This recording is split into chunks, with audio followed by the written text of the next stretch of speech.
democracy failing?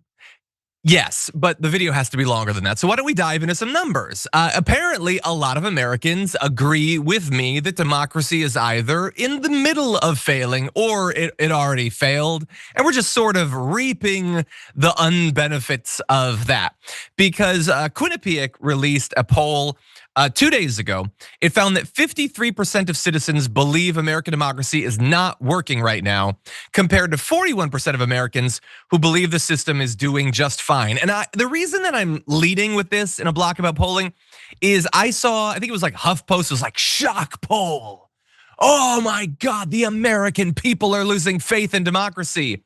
And when I saw those poll results, I thought, what's up with you 41%? What is up with the people that are like looking around at all this and thinking, yeah, this is how an advanced democracy is supposed to function. Yeah, this is probably good. We should have like 2 or 3 presidential elections in just the last 2 decades where the guy who got less votes wins. That's totally cool. We should totally have that. And then you could have Donald Trump win in about the most narrow margin of victory possible. And then despite that, just set fire to literally everything, go to war with the other side.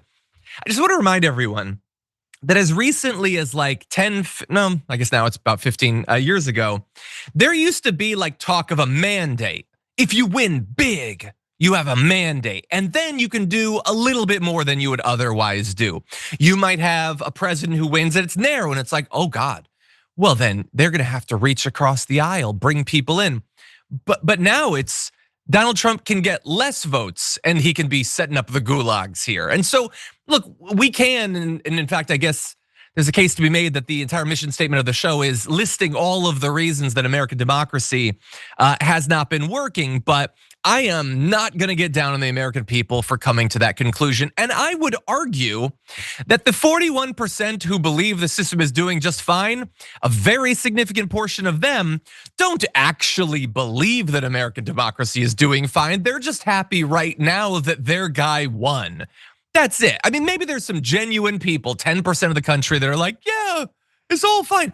Most of that's just MAGA people. And the second Donald Trump loses once again, not only will they have concerns or suspicions about democracy, but they'll literally be willing to overturn the results of an election to get the result that they want. So bear that in mind. And also bear in mind the context.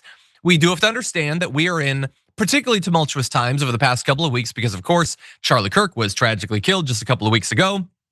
And so that's certainly coloring this, but I don't think that was required for people to lose faith in democracy. I think seeing what's become of our government is cause enough.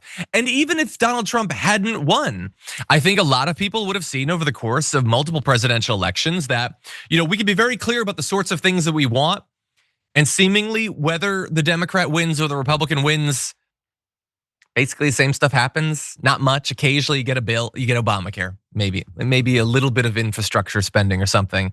And you know what you always get? Massive tax cuts for the rich, seemingly no matter what happens. And so that's the sort of, so there's the crisis that can cause you to lose faith. And then there's just the status quo, which I think is incredibly depressing from the point of view of a person who actually likes democracy. Now that said, here are some other poll results I think that tell you how concerned the American public are about where we've ended up. 79% of American voters believe the US is in a state of political crisis, which means a significant percentage of Trump voters agree. It's entirely possible that they think like Chuck Schumer's Antifa, and that's why we're in a crisis. So understand that people can answer that question meaning very different things, but I think we all understand that something's wrong. 71% of Americans believe political violence is a very serious problem. That's up from 54% who felt that way in June. I'm not sure why that isn't higher, considering even before Charlie Kirk, we had a state legislature just gunned down. And I would also argue, by the way, when we say political violence, even when I say political violence, what do we mean? Well, we mean that a politician, or maybe in the case of Charlie Kirk, someone whose job it is to talk about politics, is killed or targeted because of their politics. But like at a certain point, should we maybe widen that definition a little bit? Like after the 5th or the 10th or the 50th school shooting, where instantly politicians leap to the defense of the next shooter to have access to the sort of guns they want. Does that not kind of feel like political violence at a certain point? I don't know. Maybe that's a conversation for another time. 53% of voters, by the way, say they're pessimistic about free speech in the US. And that number should definitely be higher, bearing in mind that comedians are getting fired left and right over their speech. So that's an issue. Now, because people can't answer those questions from very different perspectives, is there anything in there that would maybe give the sort of person that's more likely to be watching the show a little bit of faith about the sort of crisis people see out there? Well, there's a little bit of that. So when they asked people, what is your top priority? What's the main concern? The top priority for 32% of respondents, that was the highest, was preserving democracy, which is the sort of thing, let's pause there for a second. You know how Biden and Harris run a lot on preserving democracy, and strategically, it's yeah, I get it. I talk a lot about democracy on the show, but that's not really a kitchen table issue. Maybe you should focus on something more like the economy or inflation or jobs or retirement or the price of housing, the price of insurance.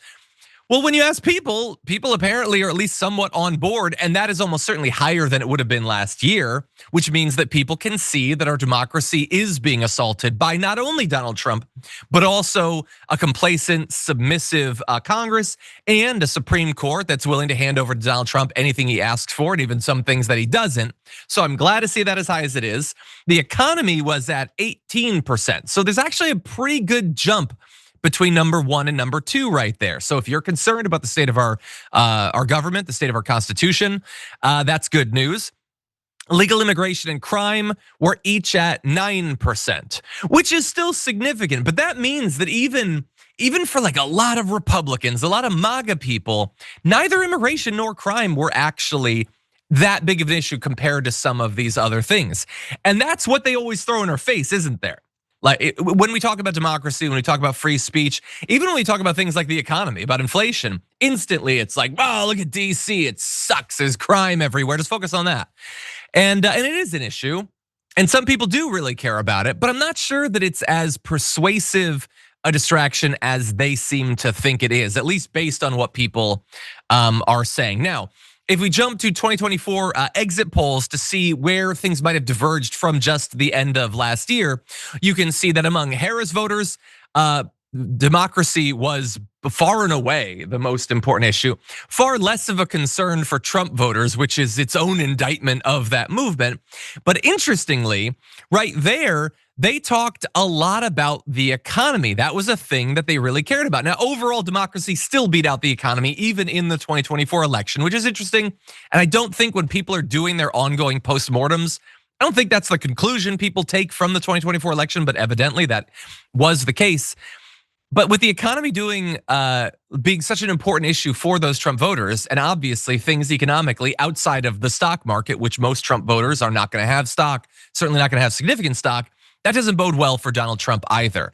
And I just had pause recently to say, I just saw they did, I forget who, they got together a bunch of young Trump voters that now are souring on Trump. And they asked why, and there was a lot of good responses, things like believing that he's either too radical or he's too aggressive, or they worry that he's becoming authoritarian, which, in their defense, there was no indication in November of last year that he would move in that direction. But anyway, a lot of them also were saying things like inflation, the tariffs, the chaos in the economy. And so just something to think about as we cruise towards the midterms is that Donald Trump is indeed shooting himself in the foot quite a bit.